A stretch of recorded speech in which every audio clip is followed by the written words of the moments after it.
Das haben die Outtakes sind schon dabei, ne? Hallo, ich bin der Manuel Schad von SVD Sports. Heute Technik. Ich habe den Enrico von Loose Screw neben mir. Aber warum dann Technik? Das ist eine gute Frage, Manuel. Technik wahrscheinlich, weil ich mal mit einer Boxer da bin, die Technik ein bisschen auf den neuesten Stand gebracht worden ist fürs Gelände. Ja, normal kenne ich die eigentlich so mit Yamaha immer, ne? Was habe ich denn da für ein Projekt vor mir? Da hast du eine R9T ADV quasi, das ist nochmal ein Zweitprojekt. Und das hat sich zur Aufgabe genommen, die R9T, die alte R9T, ins Gelände zu bringen. Und das nicht bloß optisch, sondern tatsächlich auch technisch. Genau, das ist quasi unser Vorführer, Aussteller, ja, das, mit dem ich dann in Zukunft hoffentlich bald mal wieder bei einem Boxer-Event von dir oder auf Reisen gehe. Genau, das ist unser Aussteller. Wie lange gibt es dieses Projekt schon? Der Moritz hat das Projekt vor, ich würde sagen, 8 Jahren ins Leben gerufen, weil er damals mit der Urban GS, mit der R9T Urban GS nicht ganz so zufrieden war im Gelände und hat sich dann zur Aufgabe gesetzt, okay, jetzt machen wir da mal ein richtiges Fahrwerk rein, hat das dann alles konstruiert, so dass es funktioniert, hat jetzt mittlerweile auch von weltweit schon 30 Stück rum mit unserem Fahrwerkskit. In Deutschland sind wir jetzt bei 10 oder 12. Tendenz hoffentlich steigend oder auf alle Fälle steigend. Genau, und das seit 2 Jahren mache ich es dann quasi nochmal mit größeren Fokus. Der Moritz hat sich ein bisschen zurückgezogen und das ist mein privates Bike, deswegen sind da auch Dinge dran, die vielleicht nicht jedem gefallen, im Sinne von Tower oder was weiß ich, aber ich wollte es so machen, wie ich es gern hätte und genau, das steht jetzt da vor dir. Ich habe aber Flocken einstecken. Kriege ich das Ding für schmales Geld? Du kriegst, wenn du schon eine R9T hast, sparst du dir auf alle Fälle viel Geld im Gegensatz zu einem neuen Motorrad. Wenn du noch keine R9T hast, bist du aber immer noch weit unter allem erdenklich gleichen mit einem, wo ein BMW-Logo drauf ist, sagen wir es mal so. Okay, ich bin jetzt nicht so der versierte BMW-Passionist. Hört sich dumm an, aber ich bin beim Zweiventiler stehen geblieben. Und ich frage mich jetzt, wird die R9T überhaupt noch gebaut? Die R9T in der Form, wie ihr sie hier sieht, wird nicht mehr gebaut.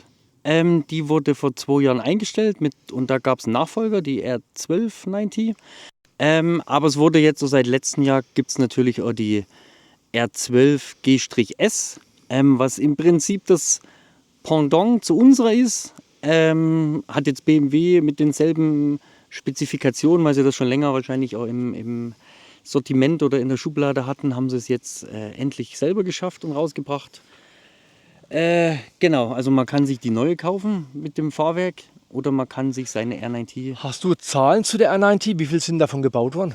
Oh, da fragst du mich. Reichlich. Ich glaube, sie sind nach der GS, glaube ich, eines der meistverkauften Motorräder bei BMW. Also ich weiß, dass sie nochmal extra Getriebe aufgelegt haben, also mein Wissensstand, weil da so viel Motorräder verkauft worden ist, dass man es gar nicht glauben konnte. Und ich kann mir schon vorstellen, für mich persönlich ist es einfach, ein Gebrauchtmotorrad daheim durch den finanziellen Haushalter zu bringen. Meine Frau hört manchmal zu und schaut die Videos an, deswegen ist es manchmal leichter, ein Gebrauchtfahrzeug anzuschaffen und das dann sukzessive nach meinem Geldbeutel umzubauen. Was ist an diesem Motorrad alles umgebaut worden? Können wir das von vorne nach hinten mal ein bisschen anschauen?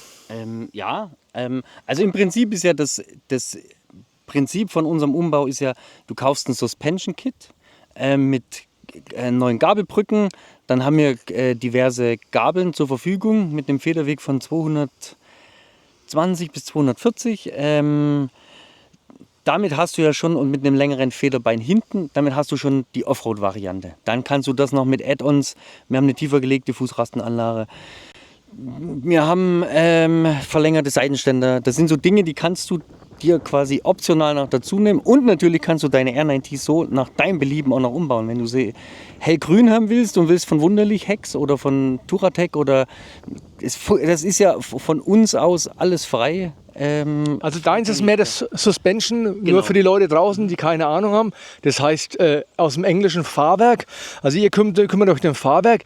Müsst ihr am Rahmen was ändern? Der Rahmen, also die Basis ist original. Es funktioniert tatsächlich auch mit jeder R9T-Basis. Sogar mit dem Razer Da muss man halt dann bei andere Fußrastenanlage und so noch separat. Aber jedes Modell davon ist natürlich prädestiniert zum Umbauen, weil das bei jedem funktioniert.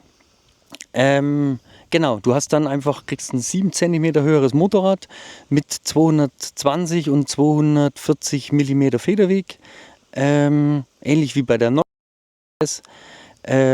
Genau. Und optional noch natürlich, je nachdem, was der Beutel hergibt, halt 1821. Hier noch anderer Lenker, Tower. Da sind dann nach oben gibt es natürlich keine Grenze. Also, wir haben jetzt hier die R90 stehen. Das Motorrad gibt es als verschiedene Ausführungen, ne, hast du gesagt. Ihr kümmert euch um das Fahrwerk.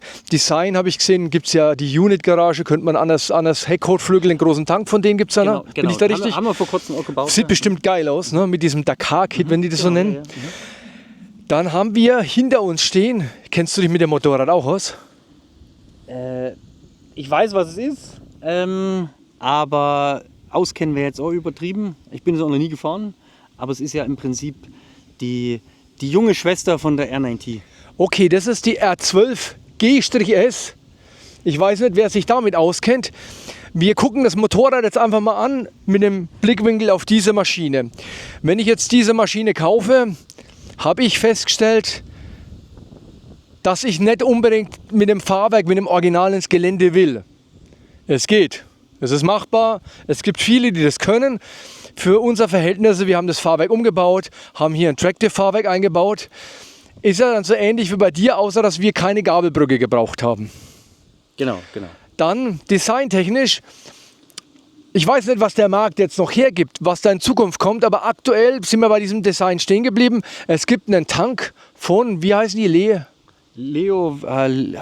jetzt müsste ich... Levatec oder Levatec, genau, ja, stimmt. Der sieht aber fast genauso aus, ist ein bisschen kantiger. Hat mehr Volumen. Und es gibt den G-S-Tank. Aber ich habe dann hier bei diesem Motorrad als Customizer viel mehr Chancen, oder? Die R9T ist ja von BMW tatsächlich das größte Bike mit der meisten Customize-Optionen, dass die da rausgebracht haben. Das war ja das Ziel damals, als die das gelauncht haben. Sodass ich da jetzt aktuell für die R9T kriegst du jedes Teil in 4-facher Ausführung. Du kannst dir das zusammenstellen, wie du beliebst, wie es auf deine Ergonomie und wie es für dich perfekt Also der Zubehörmarkt hat hier eine Vielzahl an Teilen, während hier noch enger aussieht. Was ich überhaupt nicht mache für euch da draußen, das könnt ihr total vergessen. Ne? Egal wie viele Ideen ihr habt und wie ihr euch das erhofft, ich werde hier keine Zahlen nennen, weil die ändern sich ja jedes Jahr. Aber ich weiß, dass das Motorrad im Ankauf nicht billig war. Ich weiß, dass der Fahrwerkskit von Tractive auch bezahlt werden muss, der kostet was. Und ich weiß, Stand jetzt, was wir so mitgekriegt haben, dass es wirklich nicht viele Teile gibt, um das Motorrad für mich einzigartig zu machen. Das heißt nicht besser, nicht schneller vom Optik, sondern einzigartig. Ich möchte ja am Motorrad meine Handschrift kleben, so einen kleinen Haken. Und da wäre ich dann hier, könnte ich das Kaminrot machen und mit blauen Streifen und viel mehr geht nicht. Bauen einen anderen Kotflügel, eine andere Lichtmaske, das haut noch nicht so ganz hin. Hier hören wir Unit-Garage, ihr habt das Fahrwerk, es gibt 1000 verschiedene Kotflügel. Was hast du jetzt vorne dran? Das ist, glaube ich, ein Husqvarna, ne? Genau, Husqvarna. Ja, also da geht viel mehr. Das ist ja echt schwer, den Kunden da was zu empfehlen, ne? Das liegt immer, wenn ich was Neues will, R12 GS, gehe ich in den Laden, habe Garantie, kann draufsetzen, losfahren, habe Modi, muss nie nochmal mit einem Motorrad in eine andere Werkstatt. Wenn ich schon ein bestehendes Modell habe oder mir die R9T einfach besser gefällt, aber die halt fürs Gelände jetzt nicht dementsprechend funktioniert, dann ist man bei uns natürlich dann an der richtigen Stelle da. Was ist leistungstechnisch? Kennst du die Unterschiede? Ich habe null Ahnung. Von der PS-Zahl müssten sie relativ identisch sein. Da hast du halt einen Euro 5 mit 100 bis 105 PS und das ist noch eine Euro 3, die hat dasselbe Spektrum da. Wie ist es mit dem Offroad, oder im Offroad ist das falsche Wort hier, wie ist es mit der Abenteuertauglichkeit, wenn du jetzt im Ausland fährst? Sind die Steuergeräte, ist das anfällig? Kennst du da was? Habe ich tatsächlich noch nie wirklich was davon gehört. Eigentlich ist es ein relativ robustes Motorrad mit einem der besten Motoren, die BMW jemals gebaut hat. Sagt man. Und dadurch, dass so wenig Elektronik drin ist in den R9Ts, gerade in den frühen, kann auch nicht ganz so viel kaputt gehen wie bei einem Keyless Go Motorrad zum Beispiel, egal welcher Marke oder. Was ich nämlich jetzt gar nicht vergleichen will, ist, ich habe da ja versucht, einen Berg aufzufahren, da ist die Anfahrhilfe und alles reingegangen. Ich habe sehr gute Hilfe vom BMW bekommen, muss ich sagen. Die haben mir erklärt, wie man es ausschaltet. Aber das fand ich jetzt für meine Sinne, ich habe schon mal einen Gameboy in der Hand gehabt, ne, und ich weiß, wie mein iPhone funktioniert. Aber fand ich schwer, die ganzen Bescheißer, das Enduro Pro Modus langt bei mir gar nicht. Damit kann ich nichts anfangen. Ich musste tiefer gehen. Das fand ich schwierig. Da kommt vielleicht auch noch mal ein eigenes Video. Ich habe es versprochen, aber noch keine Zeit gehabt. Ne? Aber letztendlich können wir den Jungs da draußen gar keinen Tipp geben, was sie machen. Ne? Das liegt immer, was dein Budget hergibt, was dein Geschmack hergibt und auf was du dich wohler fühlst. Also es gibt genug Leute, die R12 als Hommage an die alte sind. Also die finde ich jetzt, wenn ich bei BMW Motorrad bei meinem Stützpunkthändler vorbeischaue, die finde ich auf dem Gebrauchmarkt und dann gehe ich bei dir. Wie heißt deine Seite? Das ist r90adv.com. Also total leicht zu merken, das schafft sogar ich. Ne?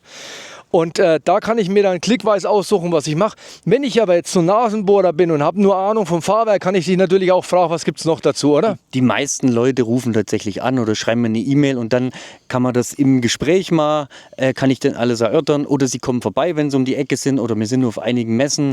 Teilweise kann man da mal Probe sitzen, wenn es die Situation gibt, auch mal eine Runde fahren.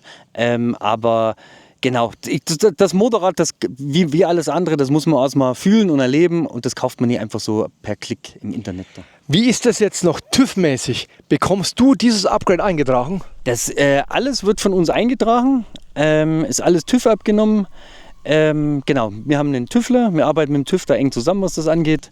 Genau, das ist alles Einzelabnahme, funktioniert alles. Du hast einen riesen Fahrzeugschein am Ende, der ist voll gefüllt, aber dafür bist du immer auf der sicheren Seite bei jeder Kontrolle. Das ist geil. Dann würde ich sagen, kommen wir zum Schluss.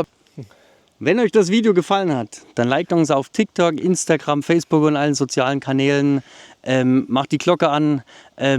Das war's, ich bin raus. Euer Manuel Schad von SWT Sports. Ciao!